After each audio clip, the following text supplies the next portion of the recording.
Hello, 1G flat পজিশনে 50 millimetre ডায়ামিটারের mild steel pipe এবং 3 মিলিমিটার প্রাচীরের থিকনেসের পাইপ ওয়েল্ডিং এলবো জয়েন্টের সেশনে স্বাগতম। আসুন এই অধিবেশনের উদ্দেশ্যগুলি দেখি। এই সেশনের শেষে আপনি জানতে সক্ষম হবেন এলবো পাইপ জয়েন্টের জন্য ডেভেলপমেন্ট কিভাবে আঁকতে হয়, অঙ্কন অনুযায়ী পাইপস প্রস্তুত করা, রুট গ্যাপ এবং ট্যাক ওয়েল্ড সেট করা, ফ্ল্যাট পজিশনে এলবো জয়েন্ট ওয়েল্ড পরিষ্কার এবং ওয়েল্ড ডিফেক্টস পরিদর্শন করার বিষয়গুলো। পাইপ ওয়েল্ডিং এলবো জয়েন্টের জন্য প্রয়োজনীয় মেটেরিয়ালগুলি হল 50 মিলিমিটার থেকে 3 মিলিমিটারের mild steel pipe, metal files, try square, dot punch, ball pin hammer, hacks,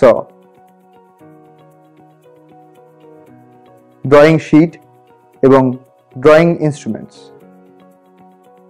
এখানে 1G ফ্ল্যাট পজিশনে 50 মিলিমিটার ব্যাস এবং 3 মিলিমিটার ওয়াল থিকনেসের মাইল্ড স্টিল পাইপে পাইপ ওয়েল্ডিং এলবো জয়েন্ট করার পদ্ধতি রয়েছে।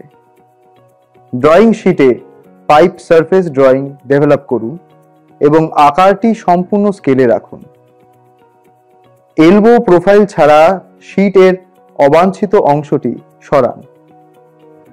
পাইপের প্রান্তের চারপাশে ড্রয়িং শিটে ডেভেলপড এলবোটি রোল করুন। এখন একটি মার্কার বা স্ক্রাইবার দ্বারা পাইপ পৃষ্ঠের উপর এলবো প্রোফাইল ট্রেস করুন এবং পাইপ পৃষ্ঠ থেকে ড্রয়িং শিটটি সরান। ডট পাঞ্চ এবং বল পিন হ্যামার ব্যবহার করে পাইপের পৃষ্ঠের উপর কার্ভ পাথ পাঞ্চ করুন এবং এটি বেঞ্চ ভাইসে ক্ল্যাম্প করুন।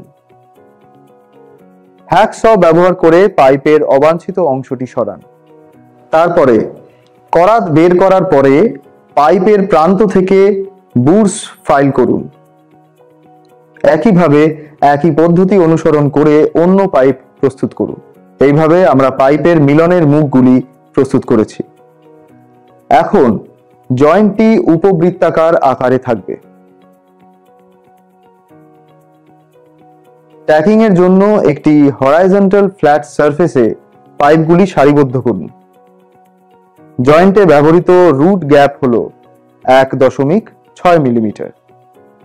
গ্যাস সিলিন্ডার প্রেসার 0.15 কিলোগ্রাম প্রতি সেন্টিমিটার বর্গে সেট করুন এবং ফ্লেমকে নিউট্রা হিসেবে সেট করুন। 7 নম্বর নজল 3 মিলিমিটার ডায়ামিটারের সিসিএমএস ফিলার রড ব্যবহার করুন। মুখের 4টি সেগমেন্টস ট্যাগ করুন। 3 মিলিমিটার ডায়ামিটার সিসিএমএস রড ব্যবহার করে এক রানে ব্লো পাইপ এবং ফিলার রডকে ম্যানিপুলেট করে জয়েন্টগুলিকে ওয়েল্ড করুন। ওয়েল্ডিং এর অনুক্রমের ক্রম হলো 2 থেকে 6 হলো সেগমেন্ট 1, 10 থেকে 12 হয় সেগমেন্ট 3, 10 থেকে 6 সেগমেন্ট 2 এবং 2 থেকে 0 হয় সেগমেন্ট 4। রুট পেনিট্রেশন সঠিকভাবে পেতে কি হোল এবং প্রতিটি সেগমেন্টের এন্ড ওয়েল্ড মেনটেন করা নিশ্চিত করুন। ওয়্যার ব্রাশ দিয়ে ওয়েল্ডমেন্ট এরিয়া পরিষ্কার করুন এবং এটি দৃশ্যত পরিদর্শন করুন। আসুন আলোচনা করার মূল বিষয়গুলিকে সংক্ষেপে নেওয়া যাক। পাইপ এলবো জয়েন্টের জন্য একটি ড্রয়িং শিটের উপর একটি পাইপ সারফেস ড্রয়িং ডেভেলপ করুন এবং 90 ডিগ্রি কোণে যোগ করার জন্য দুটি পাইপ প্রস্তুত করুন।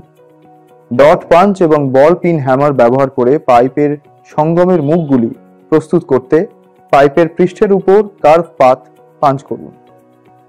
সেগমেন্ট 1, সেগমেন্ট 3, সেগমেন্ট 2 এবং সেগমেন্ট 4 এর মতন ওয়েল্ডিং এর ক্রম মেনটেন রাখুন।